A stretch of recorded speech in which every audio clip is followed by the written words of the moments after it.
Hello students, स्वागत है आपका हमारे यूट्यूब चैनल अनुभव एजुटेक में।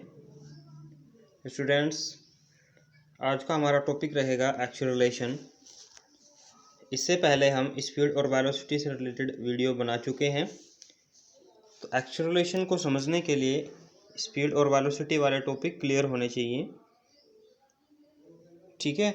तो अगर आप ये टॉपिक देखना चाहते हैं तो उनसे रिलेटेड वीडियो मैं बना चुका हूँ। हमारा चैनल ज्वाइन करके आप वीडियो देख सकते हैं। तो शुरू करते हैं आज का टॉपिक एक्सेलरेशन। एक्सेलरेशन क्या होता है?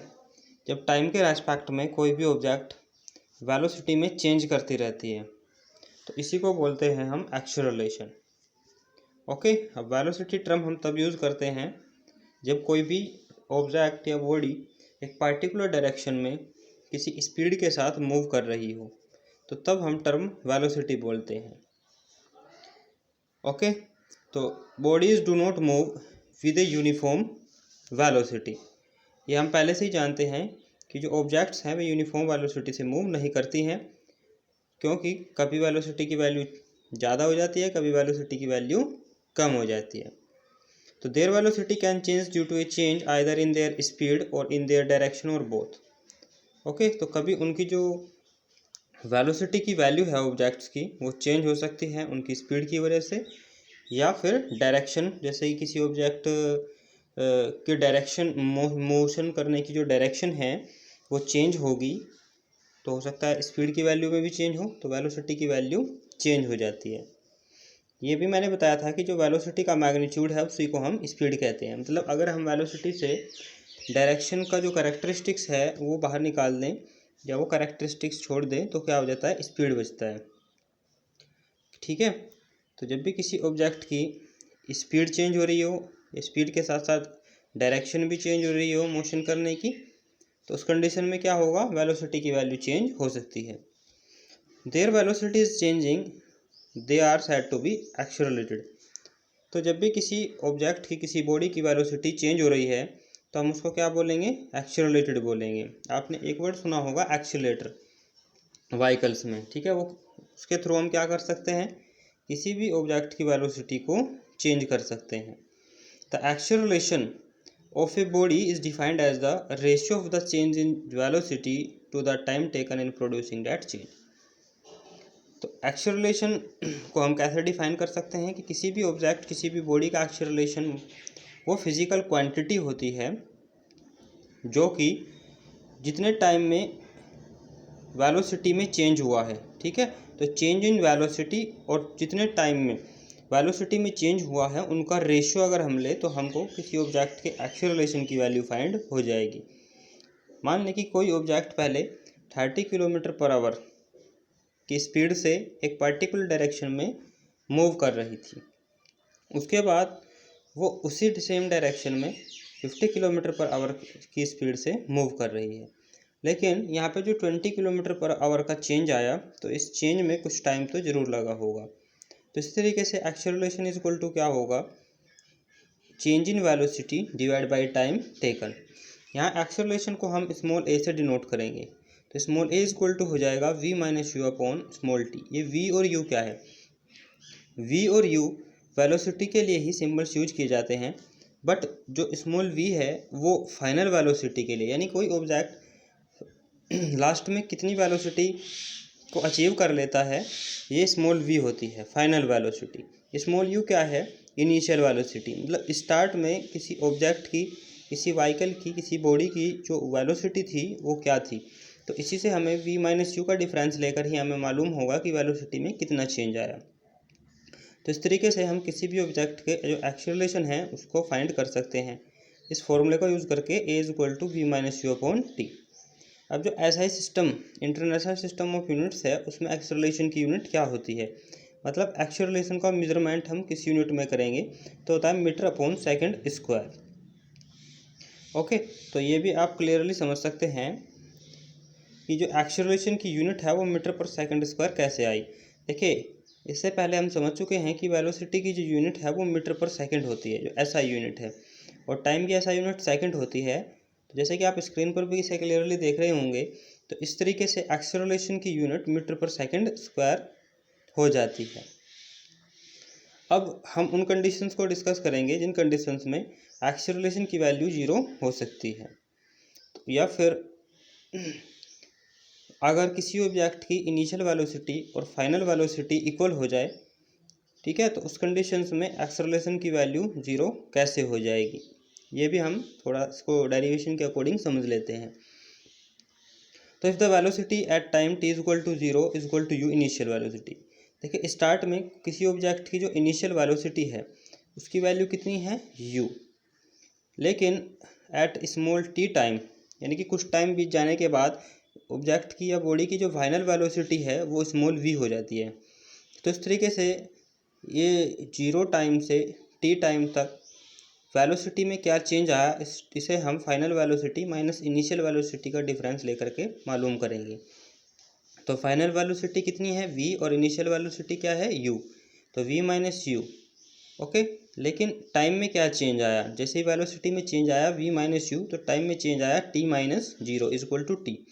तो इस तरीके से जो ऑब्जेक्ट का या बॉडी का एक्सेलरेशन हो गया वो हो गया a is equal to vector v minus vector u upon T. देखिए वैक्टर मैंने किस लिए बोला, जो v और u के ऊपर अरो के निशान हमने लगाए हुए हैं इनको बोलते हैं वैक्टर v, क्योंकि वेलोसिटी एक वैक्टर क्वांटिटी होती है जिसकी कोई डायरेक्शन होती है, डायरेक्शन के अकॉर्डिंग ही वेलोसिटी की क्या वैल्यू है, ठीक है, ये हम डिटरमाइन करते हैं।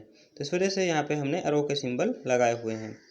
वैसे हम जो ए एक्सेलरेशन है ये भी एक वेक्टर क्वांटिटी होती है। तो लास्ट में आप देख रहे होंगे ए के ऊपर भी हमने एरो का सिंबल लगाया हुआ है।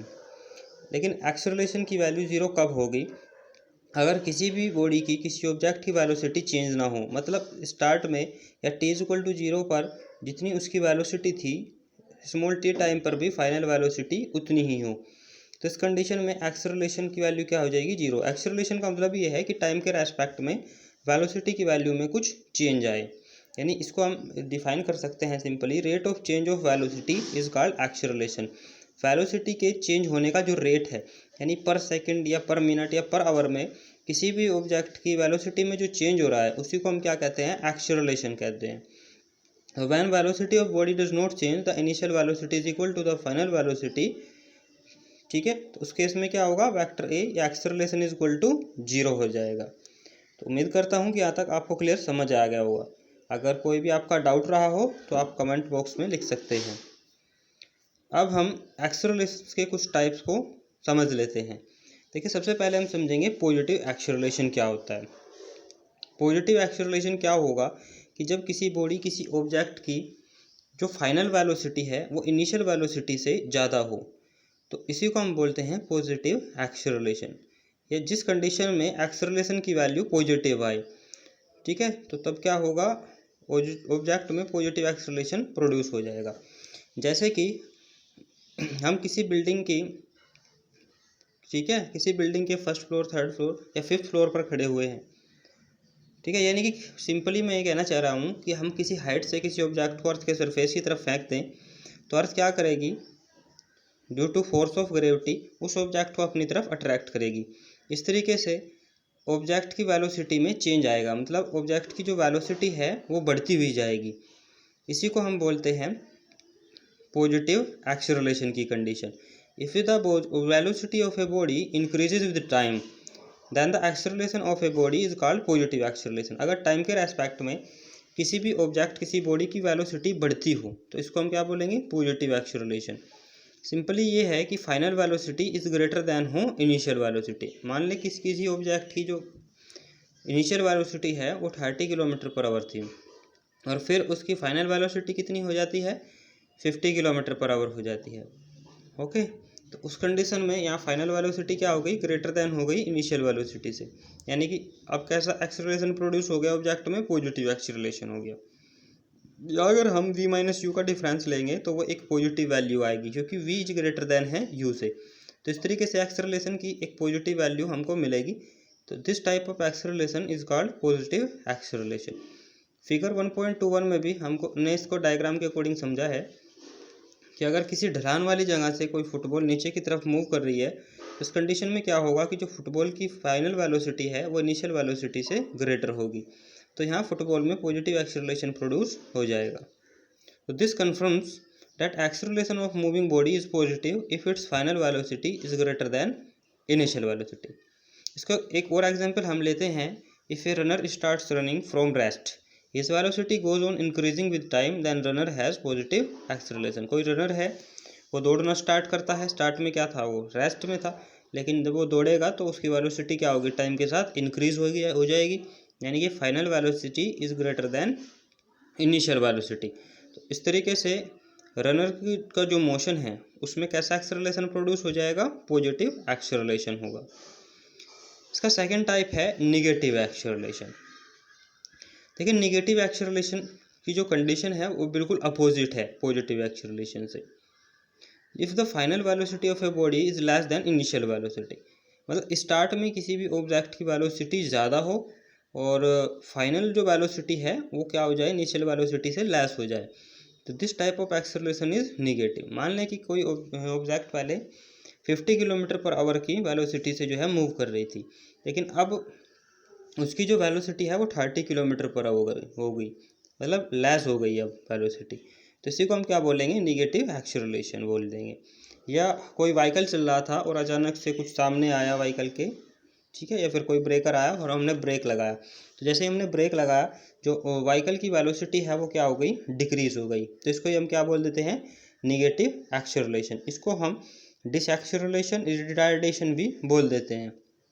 तो if initial velocity is greater than final velocity, यानी फाइनल में जो वेलोसिटी है ऑब्जेक्ट की वो कम हो जाए, तो इसको ही हम क्या बोलेंगे, निगेटिव एक्सेलरेशन. अगर हम कैलकुलेशन करें v minus you upon T, क्योंकि u इज़ ग्रेटर देन है v से, तो इस तरीके से एक्सेलरेशन की वैल्यू क्या आ जाएगी, निगेटिव वैल्यू आएगी. सो निगेटिव, जैसे कि अभी बताया कि निगेटिव एक्सेलरेशन क्या होता है, डिसेलरेशन या फिर इसको रिटार्डेशन भी बोलते हैं. तो आपको वर्ड्स से जो कन्फ्यूजन में नहीं आना है. When a stone is thrown vertically upward, its velocity decreases with time. देखिए किसी पत्थर को हम ऊपर की तरफ फेंक देते हैं तो एक फिक्स्ड हाइट तक पहुंच करके वो वापस अर्थ की तरफ जो है अट्रैक्ट होना स्टार्ट हो जाता है, मतलब अर्थ के सरफेस की तरफ आकर के गिरता है. तो इसका मतलब ये हुआ कि जब हमने किसी पत्थर को अर्थ के सरफेस से ऊपर की तरफ फेंका तो एक फिक्स्ड हाइट तक पहुंचा और फाइनल वेलोसिटी यानी उसकी डिक्रीज होती गई, ठीक है, यानी एक फिक्स्ड हाइट तक पहुंच करके उसकी जो फाइनल वेलोसिटी है वो कितनी हो गई, ज़ीरो हो गई. ओके, और फिर जब अर्थ के सरफेस की तरफ उसने मूव करना स्टार्ट किया तो उसकी वेलोसिटी क्या हुई, फिर से इंक्रीज होना शुरू हो गई. तो ये जो प्रोसेस है ये law of conservation of energy को भी समझाता है. When a stone is thrown vertically upwards its velocity decreases with time, so acceleration of the stone is negative acceleration. क्यों, क्योंकि उसमें जो फाइनल वेलोसिटी होगी वो इनिशियल वेलोसिटी से क्या होगी, कम होगी. जिस वेलोसिटी से हमने पत्थर को ऊपर की तरफ फेंका था, लास्ट में जो फाइनल वेलोसिटी है वो कितनी हो जाएगी, ज़ीरो हो जाएगी, मतलब एक फिक्स्ड हाइट तक पहुंच करके पत्थर रुक जाएगा. तो ये हमने वेलोसिटी की जो वैल्यू है उन कंडीशंस के अकॉर्डिंग, यानी अगर फाइनल वेलोसिटी ग्रेटर देन हो इनिशियल वेलोसिटी से तो पॉजिटिव एक्सेलरेशन, और अगर इनिशियल वेलोसिटी ग्रेटर देन हो फाइनल वेलोसिटी से यानी कि u is greater than v हो, तो इस कंडीशन में नेगेटिव एक्सेलरेशन होता है. अब इसके अदर टाइप्स को भी समझते हैं. Uniform acceleration. देखिए यूनिफॉर्म एक्सेलरेशन पॉजिटिव एक्सेलरेशन भी हो सकता है और नेगेटिव एक्सेलरेशन भी हो सकता है, लेकिन यूनिफॉर्म एक्सेलरेशन क्या है पहले हम इसे समझ लेते हैं. If the velocity of a body changes by equal amount in equal interval of time.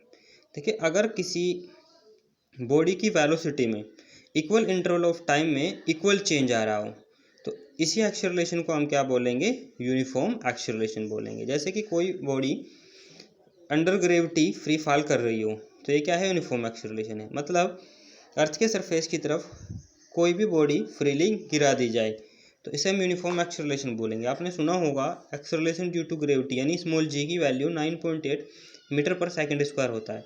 उसका मतलब यही है कि जब भी कोई ऑब्जेक्ट अर्थ की सरफेस की तरफ गिरती है तो उसकी वेलोसिटी में इक्वल इंटरवल ऑफ टाइम में इक्वल ही चेंज आता है, ठीक है. तो ये किसका एग्जाम्पल है, यूनिफॉर्म एक्सेलरेशन का एग्जाम्पल है. इसके अलावा motion of a ball rolling down on an inclined plane is in uniform acceleration. ये फिगर 1.23 में दिखाया है कोई इंक्लाइंड प्लेन है, एक झुका हुआ प्लेन है किसी एंगल से, और कोई जो है नीचे की तरफ मूव कराए, तो उसके मोशन में भी कैसा एक्सेलरेशन प्रोड्यूस होगा, यूनिफॉर्म एक्सेलरेशन होगा। यानी इक्वल इंटरवल ऑफ टाइम में वेलोसिटी की वैल्यू में इक्वल ही चेंज आए, तो this type of acceleration is called uniform acceleration. Next है नॉन यूनिफॉर्म एक्सेलरेशन। देखिए नॉन यूनिफॉर्म एक्सेलरेशन क्या है, जब किसी बॉडी की जो वेलोसिटी है वो इक्वल इंटरवल ऑफ टाइम में अनइक्वली चेंज हो। जैसे कि ज़्यादातर व्हीकल्स या ज़्यादातर बॉडीज़ की वेलोसिटी में चेंज होता है, ठीक है। तो इक्वल इंटरवल ऑफ टाइम में अनइक्वल वेलोसिटी के जो अमाउंट में चेंज हो, कभी वेलोसिटी की वैल्यू ज़्यादा, मान लीजिए 2 घंटे के अंदर वेलोसिटी की वैल्यू जो है कभी ज़्यादा इंक्रीज़ हुई या डिक्रीज़ हुई, फिर अगले 2 घंटे के अंदर वेलोसिटी की वैल्यू थोड़ी कम इंक्रीज या डिक्रीज़ हुई। So this type of acceleration is called non uniform acceleration. जैसे कि मार्केट के अंदर कोई कार का मोशन हो, क्या है, नॉन यूनिफॉर्म एक्सेलरेशन है। कभी कार क्या है, थोड़ा चलने की जगह मिलेगी, मार्केट में भीड़ कम होगी, तो क्या होगा, वो तेज़ी से सही तरीके से चल पाएगी अगर भीड़ कम होगी तो। और अगर भीड़ ज़्यादा होगी, थोड़ा ब्रेक लगा लगा करके या धीरे धीरे कार को चलाया जाएगा। So this type of acceleration क्या होगा, नॉन यूनिफॉर्म एक्सेलरेशन होगा, क्योंकि यहाँ पे जो velocity of a body changes by N unequal amount in equal interval of time. A stone thrown vertically upward is in non uniform acceleration. देखिए यहाँ पे जो स्टोन है उसको हमने वर्टिकली अपवर्ड थ्रो किया है। यहाँ पे आप कन्फ्यूजन में मत आना, इससे पहले मैंने यूनिफॉर्म एक्सेलरेशन में समझाया था कि जब डाउनवर्ड डायरेक्शन में किसी पत्थर को गिराया जाता है तो वो यूनिफॉर्म एक्सेलरेशन का एग्जाम्पल होता है। बट जब किसी पत्थर को अपवर्ड डायरेक्शन में, वर्टिकली डायरेक्शन में फेंका जाता है तो वो नॉन यूनिफॉर्म एक्सेलरेशन होता है, क्योंकि यहाँ पे जो है वेलोसिटी की वैल्यू में अनइक्वल चेंज, ठीक है, चेंज आता रहता है अनइक्वल अमाउंट में उसकी, या अनइक्वल वैल्यू में वेलोसिटी की चेंज आता रहता है in equal interval of time. Clear? अगर डाउट रहा होगा आपका कोई तो कमेंट बॉक्स में लिख सकते हैं आप। तो इन दोनों एग्जांपल्स को हमने डायग्राम के अकॉर्डिंग भी समझाया हुआ है। जैसे कि हमने कार वाला एग्जांपल लिया था, तो car in market moves in non uniform acceleration, या फिर किसी स्टोन को जो है अर्थ के सरफेस से ऊपर की तरफ थ्रो किया जाए, तो उन दोनों कंडीशंस में क्या होगा, नॉन यूनिफॉर्म एक्सेलरेशन ही होगा। तो ये थे एक्सेलरेशन के टाइप्स और एक्सेलरेशन की डेफिनेशन, फॉर्मूला और उसके SI यूनिट्स को भी हमने डिस्कस किया। तो उम्मीद करता हूँ कि आपको ये क्लियरली समझ आया होगा, और इससे जुड़े हुए जो कुछ टॉपिक्स हैं, speed, velocity, distance and displacement, rest and motion, तो इन सभी टॉपिक्स पर मैं पार्टिकुलर वीडियोस जो है बना चुका हूँ पहले ही। तो उन्हें अगर आप देखना चाहें तो हमारे चैनल को ज्वाइन कर सकते हैं। वीडियो अगर आपको पसंद आई हो तो लाइक और शेयर कर सकते हैं, और ज़्यादा वीडियोस को देखने के लिए चैनल को आप सब्सक्राइब कर सकते हैं। आज के लिए इतना ही। Thank you very much.